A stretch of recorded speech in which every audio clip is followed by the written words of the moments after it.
If your blood work has come back saying that you're fine, but you most definitely do not feel that way, this is the episode for you. Tune in to learn why blood tests aren't helping you feel better, where functional lab work can give you answers, and what functional labs you really want to run. Let's dive in.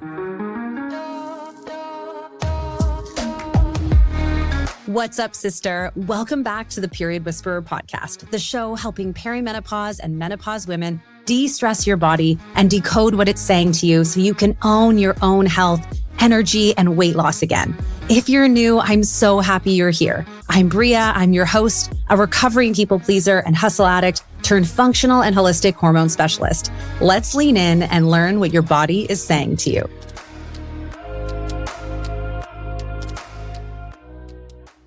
Hey, sister. Before we dive into this expert interview on the Period Whisperer podcast, I want to just take a minute and share how it was over 5 years ago now where I went to my healthcare practitioner, and as she read through all of my blood work, she told me I was the picture of health. And it was a really dark moment for me because I had been in the wellness industry for almost 15 years at that point.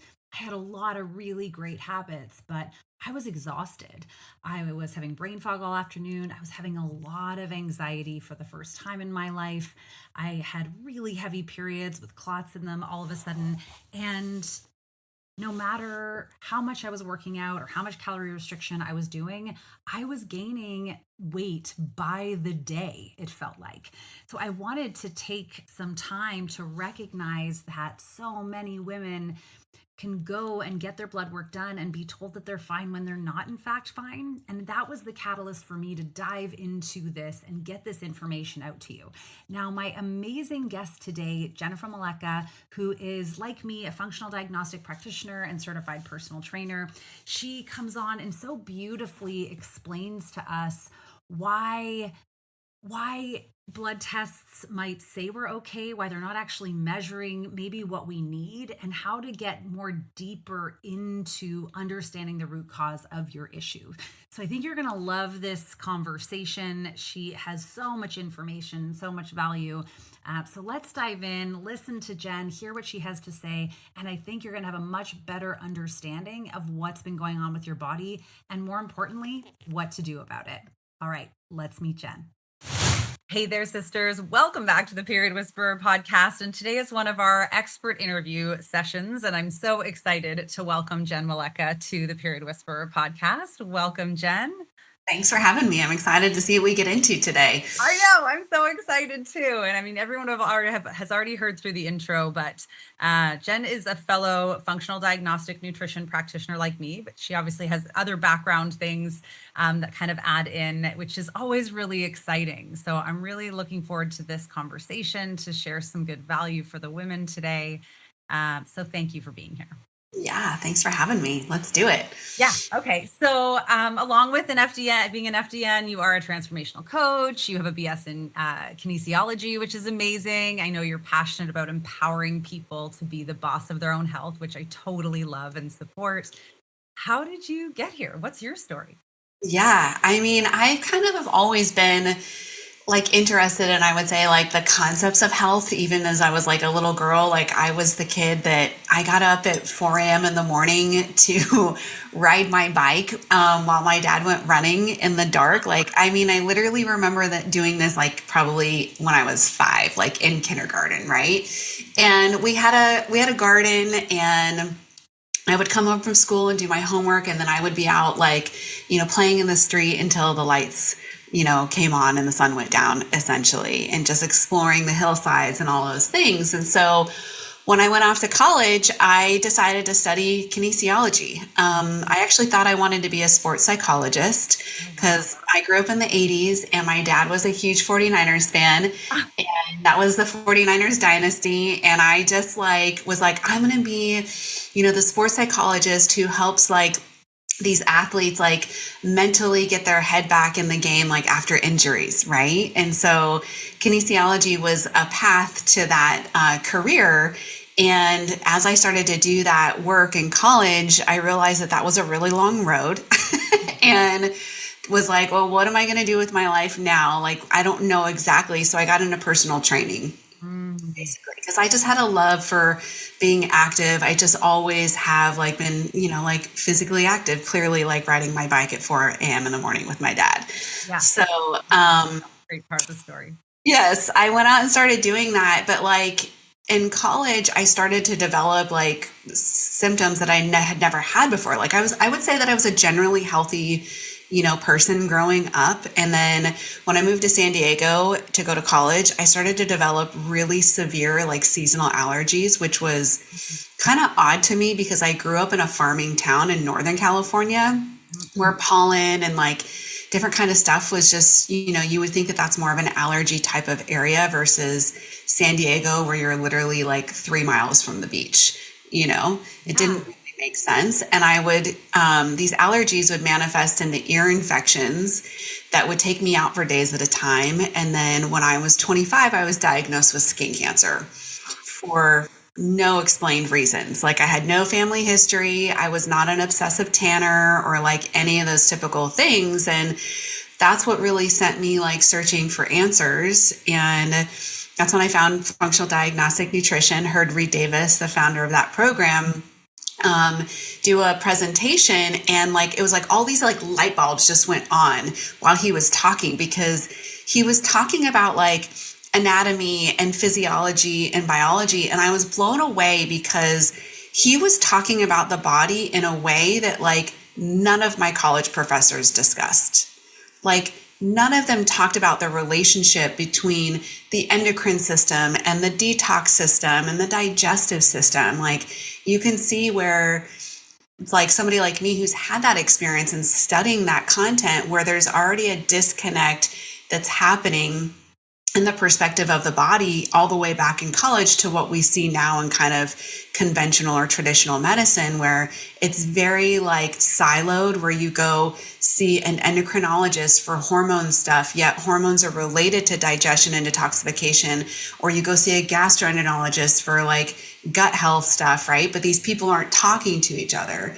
And so I immediately dove into this training program, as I know you did too when you came across it, and did all the lab testing on myself and found that my hormones were a disaster. I had a really congested liver. I had all kinds of like bacteria, yeast, parasite overgrowth going on in my gut.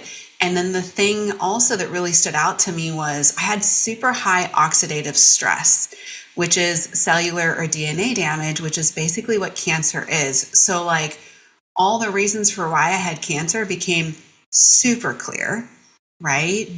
And then that was this reflection point of looking back across my lifetime and realizing, as a female, that these signs and symptoms actually started early on for me. Like when I like started my period, started menstruating, I had painful, irregular periods to begin with. Like they would come and go. And when they appeared, they would be so atrocious. I would find myself like sitting on the toilet, nauseous, like hovering over a trash can, right? And at that time, I was put on birth control, and I was on birth control for 17 years. So when I did these lab tests, I was on birth control. It took me some time to get off of it eventually, but we can really like look back and start to see all the way from the point of birth. Like when I talk with clients, that you can see these accumulations of symptoms or correlations that lead up to these moments of realization, Yeah. essentially, Yeah. That's unbelievable. I mean, I feel like I'm finding it hard not to just pivot this whole conversation into better understanding kind of like the histamine reactions that you were having, the allergies that you were having, because it's very real that that crops up, and like how you walked that back as well. But we'll stay on track. We'll just have to do another episode sometime. Because that's super fascinating to me. I love that. Like, no wonder, obviously you're feeling a lot better these days. Mhm. Mhm. Yeah, 100%. I mean, so that was like my teens and my 20s. I'm in my early 40s now. I have zero allergies at all, like none. I've been skin cancer free. Like I've never had a reoccurrence. So it's been over 16 or whatever years. Wow. And I have the easiest periods ever.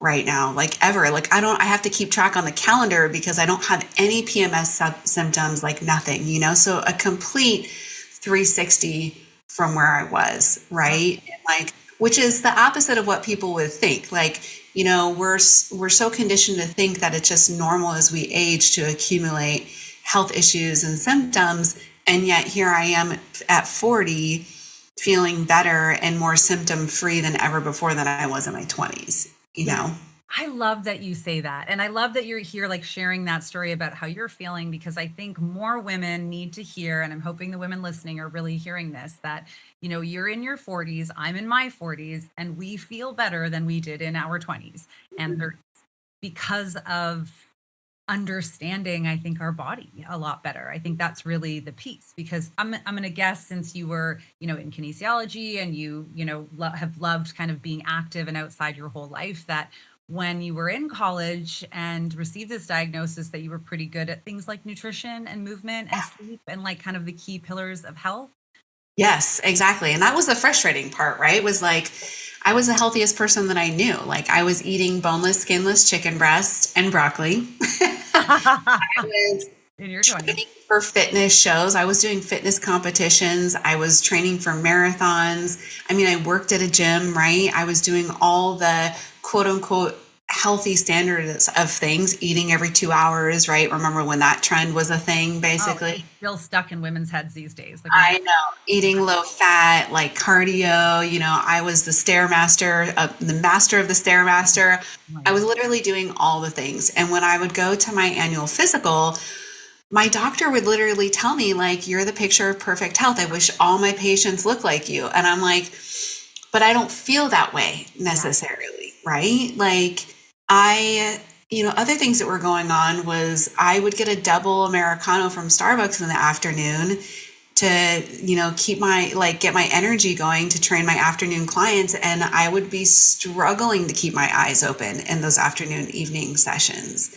So, and even though I trained and I did all the things with diet and tried carb cycling, which is now basically keto and like intermittent fasting, I really struggled to maintain my ideal weight. Also, it was a challenge. I had to work really, really hard at it and be very restrictive about it. And that was not a good place to be, living in necessarily. No, not at all. I think it is a very frustrating thing for us when we're doing what we think is the right thing. This is what we've been taught. So I think there's obviously challenges there with like what we've been taught and is it right, isn't right for us. Right. It's that you're feeling worse. And I think the women listening really relate to that. Like, I'm doing the things, or I cannot seem to do the things. Like I have the heart for it, I have the mind for it. And for some reason I cannot get those things going. And I don't know about for you as a practitioner, but for me, that feels very much like a red flag, like something is functionally off. Yeah, I mean, and that's what we have to like kind of seek out and look for. I mean, most of the women and clients that I work with in my virtual practice, they're very similar to me in that experience, and they're already like, most of them are already doing things like CrossFit or exercising regularly. They have a personal trainer, like they're eating, they're eating like, healthier than the standard of most people. I mean, a lot of them have dove into things like paleo and autoimmune paleo or keto or even carnivore sometimes, and they're not getting the results from those efforts because there's something more going on, underneath the hood, as I like to say. And, they're struggling with thyroid imbalances and all different types of a myriad of stuff that we know to take a look at as FDNs, basically. Yes, I love that. So for you, obviously diving into functional lab testing made a difference. For me, same thing, very similar story that way. It was like, whoa, it was the missing puzzle pieces for sure. I know you have hundreds of clients that can say the same. I know I do too. So let's talk about that. Let's talk about functional testing versus blood tests that we might get from our doctor. Because I had the same story. My doctor was like, you're the picture of health. And I'm like, I just wanted to cry because I'm like, but I am 37 and I feel awful. What else can I do? And I can't live like this. So yeah, let's talk about that. Let's get right to it. You tell us why blood tests don't tell us squat. I love that saying. Yeah. I mean, they can be helpful when we know how to read them sometimes, but in most cases, blood tests are not telling you squat because of the way that they're being read. So I think when what I try to like educate and help my clients advocate about is the difference between, difference between blood work and like, what do we need to know about blood work in order to truly understand what's going on with the body? How do we need to look at that? What's the lens that we look through? And then what are other complementary, like what we would say functional lab tests or specialty lab tests that are going to reveal more data and input, right? Yeah. So a couple of things that women need to know about blood testing and why you may not be getting answers there is like the answers could actually be there, but just the way that it's being interpreted is not providing the answers for you. Right. So from a blood work perspective, like, a lot of times what's happening is that blood work is being interpreted based on the standard of care and the standard reference ranges. Mm-hmm. And those standard reference ranges do not resemble or tell you what is optimal. So those reference ranges were established based on clinical diagnosis. Like, when does it get so bad that we're going to clinically diagnose you with a condition and then we're going to provide you with medication, basically. So thyroid is always the greatest example that I can provide to people, is that, something like when we're testing for thyroid in blood, the most common marker, for example, that your insurance company and your doctor is willing to run is going to be something called TSH, which is thyroid stimulating hormone. Now, mind you, TSH does not actually tell us the whole picture of thyroid. So this is also part of like the gap in getting answers, is that we're not always looking at the whole picture, but we'll just stick with TSH for a moment as an example of the clinical reference range for TSH is really wide. So clinical reference ranges, or these standard reference ranges, are really wide because they're looking for, when it gets so bad, we're gonna then give you a clinical diagnosis of a condition. It's not looking at optimal. Where do you feel your best?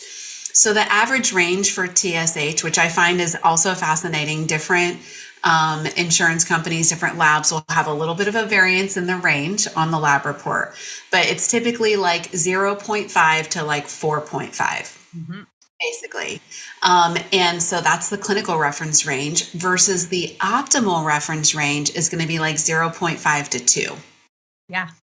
So that's quite a difference. And if you're getting your thyroid tested, if you've been somebody that gets your thyroid tested, you'll know that like TSH doesn't like move a lot unless there's really like a huge problem. So we're not seeing massive swings from like test to test unless there's a really big problem. So, we're working with small numbers essentially, right? But that's still quite a variance when we think about just the percentage of what the TSH might move within, essentially. Yeah. And then to look at thyroid, we really want to look at all thyroid markers like T3, T4, reverse T3, T3 uptake, which are going to tell us more about the thyroid. And those aren't always included necessarily. So we have to get the full picture, right? But like, from a key takeaway for the audience here is that know that those reference ranges on the lab are just standard clinical reference ranges, which is why, like, for somebody like me, I was within the standard clinical reference range for TSH, even though I was struggling with weight and things like that. So I was being told that everything looked fine, which is what my clients are told a lot of times too. But if you were to interpret that, look at the optimal functional range of 0.5 to 2, my doctors a long time ago would have diagnosed me as hypothyroid. Right. So then you're living basically with someone suffering with symptoms of hypothyroid, but Exactly. not getting any support that you need. Right. Exactly. So the other thing is that blood work doesn't reveal all of the information about the body. And it's also a delay in reporting because it takes time for hormones or whatever it is that we're looking at in blood to get metabolized through the body to end up in your blood, right? So it's not real-time reporting. There's a delay. So if we think about something like what we call our sex hormones, like estrogen, testosterone, progesterone, essentially, like a couple things happen, like why we don't get answers here in the hormone perspective is, one, I find a lot of times is that women specifically are not being instructed to do their blood tests at the right time in their cycle to really evaluate hormones properly, specifically something like progesterone, which we want to look at like around ovulation, especially as we're starting to monitor things like perimenopause, going into menopause, or for women that are trying to get pregnant. It's really important to look at that key component of progesterone. So there's an optimal window to be looking at that essentially. But also those hormones are bound hormone, or they're not bioavailable. It's like the waste product essentially. So this is where we can get some clues from blood work about hormones, but not all clues. And so this would like be the perfect example of why we would then want to look at a complementary functional lab test like the Dutch test.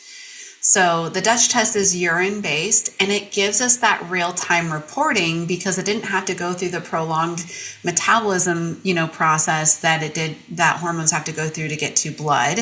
Like urine is more of like quick response stuff. Real time. Real time reporting, right? And the other thing that I love about the Dutch test that is rarely ever seen on a blood test is like on the Dutch test, we get 3 different estrogens. Usually in blood testing, you're only getting 1 to 2. So again, missing some clues here. But also on the Dutch test, we can see things like estrogen metabolism, like how it's moving through the liver, which gives us insights about detoxification, which we cannot see on blood necessarily. And I tend to find that it's much easier to pick up on estrogen dominance scenarios on the Dutch test than it is in the blood work, which was, again, one of my cases. Like for me specifically, I was estrogen dominant, which was not being picked up on the blood interpretation either, right? Wow. Yeah. Amazing. So even this alone, what I'm hearing you say, and I just want to make sure I have it correctly and just to validate it for everyone listening, we've got a few key issues. One, of course, the ranges are much larger when we're looking at blood chem ranges through a typical blood test. 2, we're not getting kind of the whole picture of the puzzle. We're not getting to see even all of the markers that might play a role. So there's sort of that gap piece. And we're also getting kind of delayed, or we're not getting that real-time information. Exactly. Yeah, exactly. And there's some things that like cannot accurately be tested in blood. Like I have had a couple clients come back to me and they come back with cortisol information from their blood. And you and I know better that cortisol is moving all throughout the day, right? So it has a pattern. It basically is our circadian rhythm that we talk about, like that energy cycle that we have. And blood work, again, is not real-time reporting. Yeah. So you actually you don't want to measure cortisol in the blood. You want to be using something like a Dutch test to measure something like that, right? Yeah. I actually rarely ever do blood testing in my practice. Yeah. Very rare. Most times clients are coming to me, they've already had the blood work done. And so we'll take it on file for like some of those like little gems of information that we can get. Yeah. So I'm always starting with functional lab tests, like looking at that real-time information, like a Dutch test. We also will look at like food sensitivities. We'll look at stool sample testing to see what's going on in the gut that gives us information. And I will say that occasionally, based on that information, I may then want to go look at blood work. So testosterone is a really great example. And also like being able to understand what might be going on with the hormones, some of the information that we can only get from blood work. So if I see on a Dutch test, for example, like somebody's got really low testosterone, but they don't present or have correlations with that type of scenario, I'll have them go do blood work to look at their testosterone in blood. And we'll also then look at sex hormone binding globulin to understand do they actually have adequate amounts and it's just being bound up by sex hormone binding globulin, which women that have been on birth control for extended periods of time like me tend to have higher levels of sex hormone binding globulin. So you're going to see some of those lower values of sex hormones in the bloodstream and even on a Dutch test in urine. Yes. And if you don't mind, walk us through for everyone listening, just to better understand sex hormone binding globulin, why it's helpful to understand this, why this impacts our hormones, especially in perimenopause. Yeah. So sex hormone binding globulin, it kind of indicates what it does, right? It's binding up hormones, and it's primarily like produced by the liver, and it binds the sex hormones like testosterone and estrogen in the bloodstream to help like control how much of the hormone is like circulating around. So it can be a protective mechanism in a lot of cases, like when there's too much hormone. So if we think about somebody like me in the story of, I was on birth control for 17 years, which is wild to think about now that I think about that. You're getting like synthetic hormone from the birth control pill, which is mimicking hormone in the body, which then sex hormone binding globulin gets elevated to help bind, like it gets activated to help bind up this hormone, right? So if we think about like a lot of women that I work with, actually just a new client that came through my practice, she has elevated estrogen because she's insulin resistant. So she's got insulin resistance can correlate with estrogen and create estrogen dominance. Also, when the liver is super congested, it can't get out excess estrogen. So her liver is congested. She's got high toxin overload. She also has, we did a toxin panel on her. She has very high BPA in her body, which is plastics. And BPA mimics estrogen in the body. So if we were to do her blood work, I guarantee she would have high sex hormone binding globulin because she's got all this elevated, like actual and mimicking estrogen in the body. So the body is trying to protect itself, right? And and again, I think just to kind of come back to your point, these are things we wouldn't get on a standard blood test. We need to kind of get into, with the Dutch alone, as I said, it's going to, as you mentioned, is going to point fingers at the congestion of the liver. So we can start to get more to the why Right. this is happening and not just what is happening. Right. To understand it, which, in the way that, like you and I work with people, like I actually don't run sex hormone binding globulin because I just know that that's probably happening when I see congested liver. And so there's actually not a lot you can do there's not like a pill you can take to reduce sex hormone binding globulin necessarily. Right. So you want to go, okay, how do we lift the burden on the body so that SBG doesn't have to be doing that work, right? We're turning off that mechanism or that trigger for that. So with this client, we're going to be working on cleansing that BPA out of her body, getting her off of plastics. I was like, Bria, I was so like stunned when she was like, Jen, she's like, I use plastic a lot. She's like, I like a microwaving plastic. And I was like, oh my God. I've never seen BPA this high on somebody before, but now it all makes sense when she said she's microwaving plastic, like in food and stuff. I was like, oh my God. Okay. So there's a lot of low hanging fruit where we can, stop putting that stuff in the body. We're also going to do some deep detox work, like clear up the liver. And mind you, she is 42 going on 43. So she's entering that perimenopause phase, right? Yeah. And she's struggling with losing weight. She's tried keto multiple times and has gotten marginal results from it. So she is this perfect example of this woman that's like, really trying, but not getting the results because there's clearly like, this is the kind of clues that we're getting from under like what's going on inside the body. And I'll also tell you, Bria, she's gone, she really tried to get answers through the conventional route. Like she's got all her blood work. Part of like her breaking point is she has her third kidney stone. Oh my gosh. So her first kidney stone was like 2 millimeters. Her second one was 5 millimeters. This one is 8. Oh my gosh. That sounds just like thinking about my body hurts for her. Yeah. And like she can't get answers from her nephrologist or her primary care doctor, like her hair is falling out. She's been on she's been on low blood pressure medication since her second child. And I'm like, these are not like, you're so young. Mhm. You're in such a a vital stage of life. Like this is so not normal. Yeah. Yeah. I think what, even just hearing you talk about that too, like when you think about women who are 42, 40, 40 to 50, even, and even extend that women in general, but because that's who we're talking to.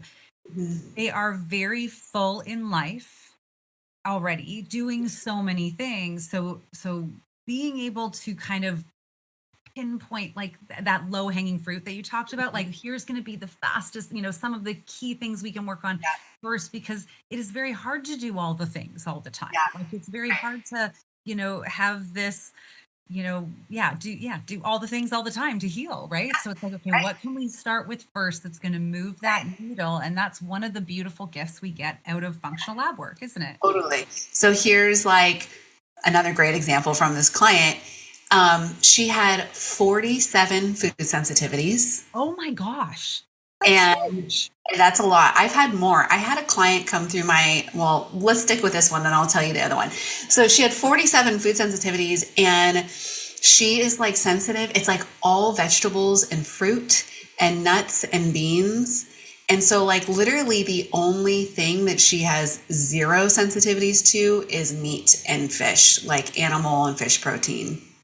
So this is the second case ever in the 12 years that I've been a practitioner that I'm recommending the carnivore diet for her to start with. Right. She is going to have immediate results. And this is why, like, even though she tried keto, she tried paleo, which are, from the outside, yes, generally healthy approaches to eating. Mhm. It's not personalized for what she actually needs. And we're getting to but then the question becomes, well, why is she so sensitive to all these things? Like what else is going on in the body? What makes her a good, host for this? Like what's creating this environment internally, which is all these toxins and other things that we're going to get into. But I'm so excited for her because this is going to like instantly like alleviate some of that frustration that she has around food in her body when she just like gives it a break from these things that are creating so much inflammation, Yeah. right?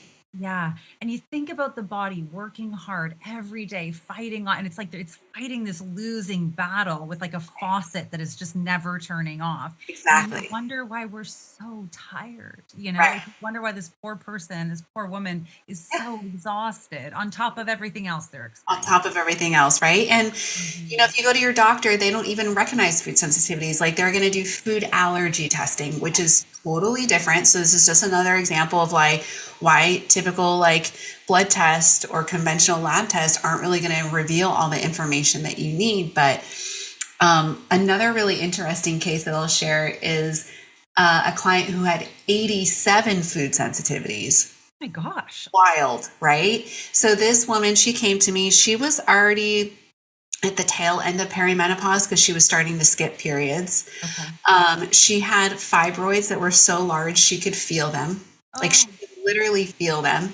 oh my God. And Want to hug her. so this was the interesting thing. So she did get a clue from blood. Her HSCRP, which is an inflammatory marker, was 7. And we want that thing like under zero point 0.5, from but it doesn't tell you where the inflammation is coming from. So when you think about, oh, she's got high inflammation and then you get 87 food sensitivities, like clearly the food sensitivities are creating a lot of inflammation, right? Yeah. Yeah. We did the Dutch test on her. She was also estrogen dominant. She was insulin resistant. So she was my first client ever that I recommended the carnivore diet for. Like it's just the ultimate elimination diet. She was not sensitive to any animal proteins. She dropped 20 pounds in a month without changing her exercise. And she's not like a super like exerciser. She likes to walk and she's just kind of like a mild exerciser. Her fibroids shrank. She couldn't feel them anymore. Oh my gosh. In And 1 month. then we recognized this connection. Like once she started to bring foods and stuff back in, like she was able to bring foods in. She eats more of a kind of modified autoimmune paleo diet now. But through our work together over the years, we started to recognize these correlations of whenever she ate more carbs and sugars, like through the holiday, her fibroids would flare up. She could feel them again. That's Is very estrogen sensitive, like insulin resistant sensitive. What's really cool is that now she's officially in menopause. She hit the milestone. She's done 0 hormone replacement. She feels absolutely freaking amazing in her body. She has no menopause symptoms. She's got no night sweats, like no dryness, like nothing. She sleeps like a champ. And it's because we did all this work to support her body. It's pretty miraculous, It is right? miraculous. It is miraculous. It really kind of speaks to that whole idea of like, if given half a chance, the body can like heal itself. It can do what it's supposed to do, which is Right. also navigate this transition, right? It should be able to do this. It's often we've somehow gotten in the way. Right. And how do we get out of the way and Yeah. repair, what's some of the damage that getting in the way has caused? Yeah, and just understand our bodies. Like she did show up recently in a session. We meet on a quarterly basis now just to make, she's in maintenance and kind of optimization mode. Yeah. And she said, I'm kind of thinking about hormone replacement just because it's such a thing with menopause. And I was like, okay, well, let's have a conversation about this. Like, are you having any symptoms? She was like, no. And I was like, okay, then why are you thinking about it? She's like, well, I don't know. I was like, great. So let's just talk through what you know about your body. And if you're going to do hormone replacement, what would be some things to look for? So it's like historically in our work together, what we've noticed is that your body is estrogen sensitive. So if you're going to do estrogen, you want to keep an eye on that, right? Are your fibroids going to flare up? Is weight going to come back? Like, is something going to change here, right? And we pulled back up her Dutch test and we kind of walked through some of those key scenarios. And I was like, progesterone is kind of the safest thing and usually where you start. And I was like, so if your joints are feeling a little achy or you're not sleeping as great, like, maybe test out some like progesterone first. And like one of the things that I also love about the Dutch test is the visual aids, like it shows the hormone pathways. So then we talked about, the possibility of maybe DHEA would be a great place to start because it actually like supports all the other hormone pathways. So if her estrogen or her testosterone is coming down or, some other things are happening, I'm like, maybe not direct to estrogen, but what about DHA and progesterone, right? To kind of prime the other pathways, and some of that will get converted into estrogen for her. So we had a beautiful just conversation around what's your personal picture. And these are great questions to go and ask your doctor and make informed choices and just understand your body. If you're going to introduce anything like this, start really slow. And these are the things to look for based on your history. I was like, that's awesome. Oh, I love that. I think I see now where you kind of talk about like helping people be the boss of their own health, because it reminds us we're so like, I think our culture, especially as women, has really, really taught us and ingrained in us to look outside of us for help, for answers, for what's right, when the messages are always coming at us from the whispers of our own body. And I think these labs, and of course, working with someone can really help you better understand what these messages are, clear the path for the messages to even come, because sometimes they're so blocked. And help us have confidence in them again, and so that we can stand on our own, Right. which is so powerful. This has been amazing. I feel like I have 100 more questions, but I would love to know from you, because I think, when as a practitioner, we often end up having sort of a niche of who we work with. And so maybe we have typical labs that we like to run. But for you personally, as a woman who's almost 42, you said, right? Yeah. If you were going to run labs on yourself like every year, and maybe you do this already, just to be like, okay, I just want to know what's going on. What are the standard ones that you would run for yourself? Yeah, I'm always doing a Dutch test. I mean, I tell my clients, I'm like, you should just start to think of, and even for men too, because of testosterone and the cortisol and then the conversion into estrogen is so revealing there. I'm like, I think of a Dutch test as part of your annual physical, Yeah, right? I love that. Every single time. As somebody, particularly for me and a lot of the clientele that I work with, because we travel so much, I think it's good to keep tabs on your toxic burden. So a toxin panel, I'm always looking at that. And I'll say that that is probably in the last like 2 years been for my personal focus, the deepest work that I've been doing and where my primary focus is and working on constantly mitigating our toxin exposure like in the body has helped me achieve higher levels of health without having to change a lot of anything else. Yes. Like I get more results from my diet or from my sleep or like other things that I'm doing, the more that I just focus in on my detox system. And because we just have to acknowledge the amount of toxins that are in our environment. We're having that conversation now in real time, which is pretty fascinating, right? It's hitting the mainstream and it's getting a voice now. And we've been exposed to a greater number of toxins more than any other human existence ever in history. Yeah. And so we're seeing that start to show up, right? And so the toxins panel is definitely like I'm doing that on an annual regular basis, like watching those things. Yeah. I love that you say that. I think absolutely, like without a doubt, that what you just shared there about us being more exposed is part of the reason we are seeing more and more women suffering with symptoms in perimenopause because Yeah. it's backing up those detox areas. And that's as it's connected, as we talked about, it's going to throw off those hormones a lot faster. I love that. I love that you talk about the Dutch as like an annual thing because it points fingers at so many other areas. So it's like it's that real foundational piece, isn't it? Where it's like, oh, maybe there is something going on in the gut. Oh, maybe there's something in the thyroid. Oh, we should check out. You can kind of get Exactly. without doing everything. Okay, sorry. Dutch, Yeah. toxic panel. Anything else? I mean, those are the two most I like to do food sensitivity in the beginning when I work with somebody because it's so like we just talked about revealing in the beginning. But as we start to build health, a lot of those food sensitivities are going to dissolve. They're going to go away. So I don't really feel a need to run that repeatedly. I would say that a GI map, like a stool sample test, is something that I also kind of say like, hey, like think of that as like an annual gut check. Like let's just take a look at what's going on in there.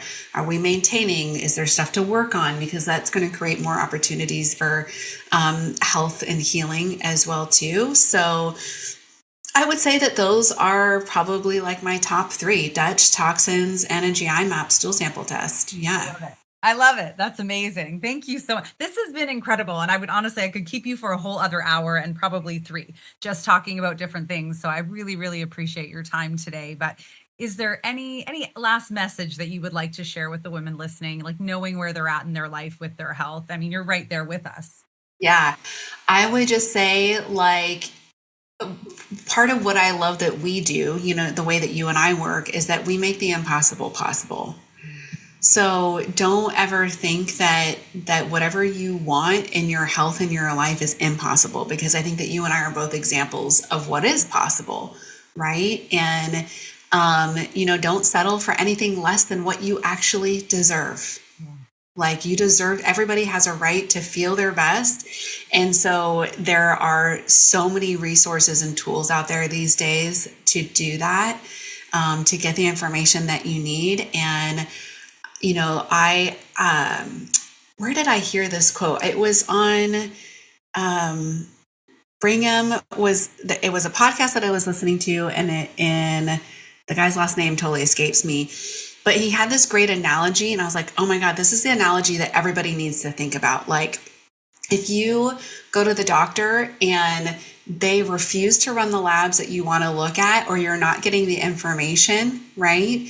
Like, why are we just settling for that to be okay? Because here's the analogy. If you took your car to a mechanic and the mechanic refused to like run lab tests or give you answers to fix your car, like, wouldn't you go to a different mechanic? You would. Right? You would. So like we should think about the health practitioners, the doctors that we work with as hired services. They are here to serve you. And if you're not getting what you need, it is totally okay to go somewhere else. So give yourself permission to do that because you deserve to feel like your best self. I love that. That's amazing advice for the women listening. Thank you. And Jenn, thank you again so much. How can we learn more from you? For the women listening, if they want to, learn more from your philosophy, because you have such a beautiful one, they want to just lean more into what you've got going on, or if maybe they're a health practitioner that wants to learn how to, better their business the way I know you can also help, where should they find you?